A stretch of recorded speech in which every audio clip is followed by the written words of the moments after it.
Nostalgia in the arts serves as a tool for evoking memories and emotions, allowing audiences to reconnect with their past experiences through familiar themes, styles and sounds.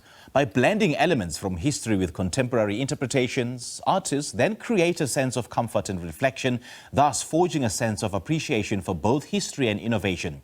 So this morning, we're thrilled to have Aaron McIlroy, a music and comedy performer, one half of the dynamic duo of MacBob, joining us to discuss the upcoming Retrofest, which will be held at the Elizabeth Sneddon Theatre. And the event, co-hosted with Veranda Panda, promises a high-octane tribute to the festivals of our youth, filled with live music, comedy and unforgettable memories, honouring the iconic sounds and characters of the 80s.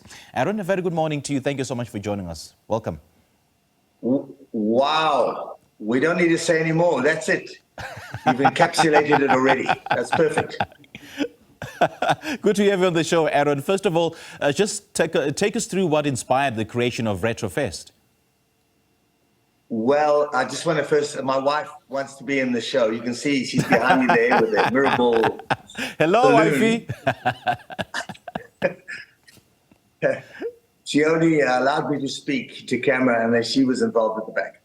But we were inspired to do this after doing an event together. We actually did a show at the Botanic Gardens, and we wanted to know what someone like Veranda Panda, who are very trendy.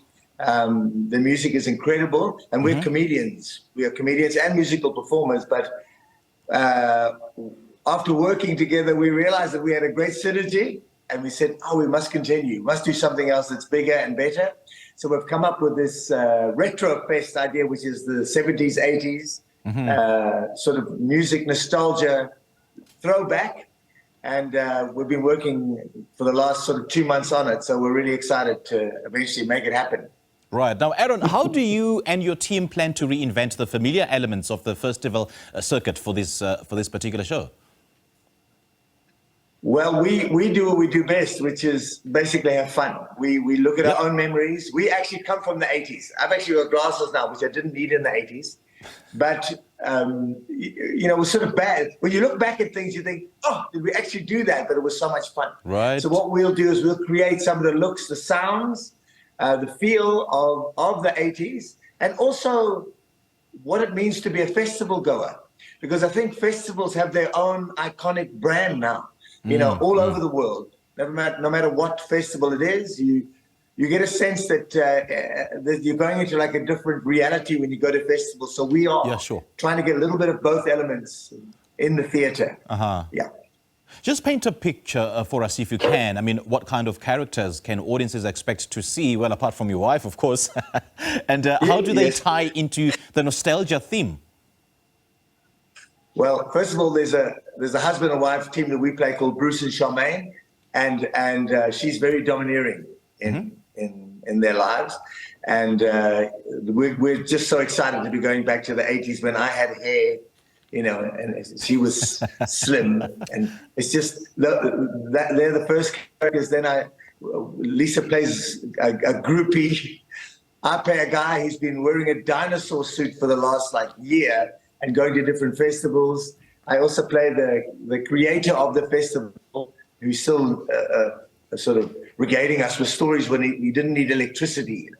So we find that festivals really pull together a wide selection of interesting and crazy people to relive their youths often, or just relive their sort of, I won't say fantasies in a bad way, but you know, what they wish they were.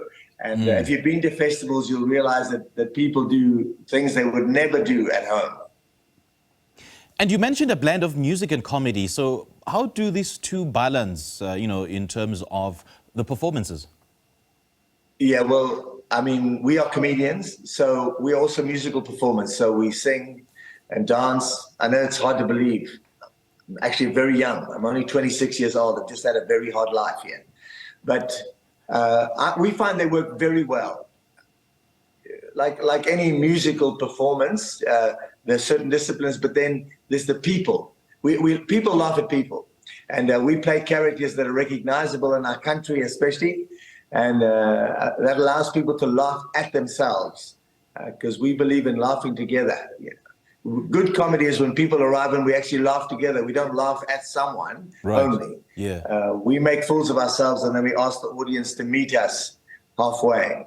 And it works very, very well. And we're very excited to do it, by the way. Yeah.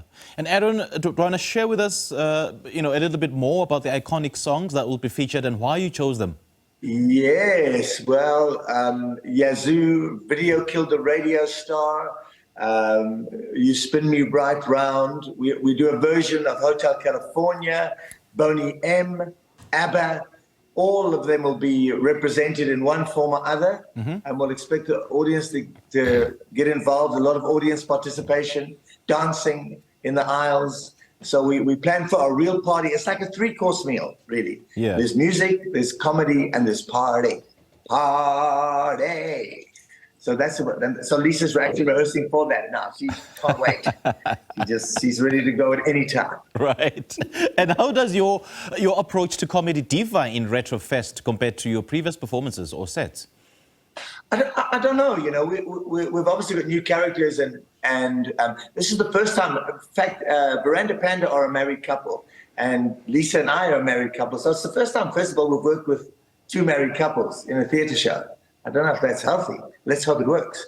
But every show has its own vibe, has its own ethos, and the audience will tell you how it went. They'll say, "Oh, we love that," and sometimes I think sometimes the things you think are just going to be an idea in passing become like a big hit in comedy. It's so exciting and also quite scary, to be honest. But we've been doing this a long time since we were. Actually, I was at school in the 80s, so this music, I know it all. But we're very excited about seeing our audience. We've been doing this theatre style for a long time. We're expecting our audience to come. And, even if they need a knee replacement, they can still party. Just do it on one leg.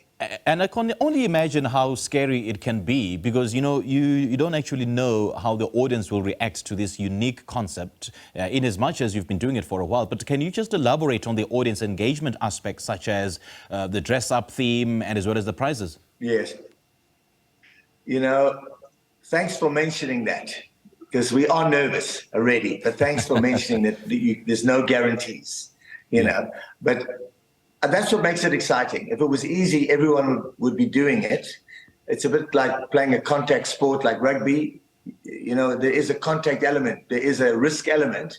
But that's why we do it, I think. Artists are like that. You sort of get pulled into the danger zone.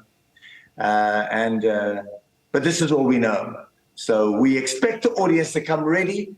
And it's incredible. Once you dress up as an audience, you're already slightly more, you're closer to being involved in the action. Hey? Then look at, she's practicing, she's ready. This is actually a mirror ball balloon. I didn't even know these things existed. Okay, you're distracting the viewers. But they're really cool, by the way. We're going to be throwing those in the audience so they can just, like beach balls, boom, boom. Gosh, how cool is that? Aaron, lovely chatting to you, man. Thank you so much for joining us. Thank you so much. We look forward to seeing you there. Retrofest. Well, I hope so. I hope so too. All right. Well, many thanks to Aaron for sharing his insights into the Retrofest. So grab your glow sticks and glitter balls and join in the fun at the Elizabeth Sneddon Theatre from the 6th of November to the 17th. So this is an opportunity to relive the magic of the festivals we grew up with.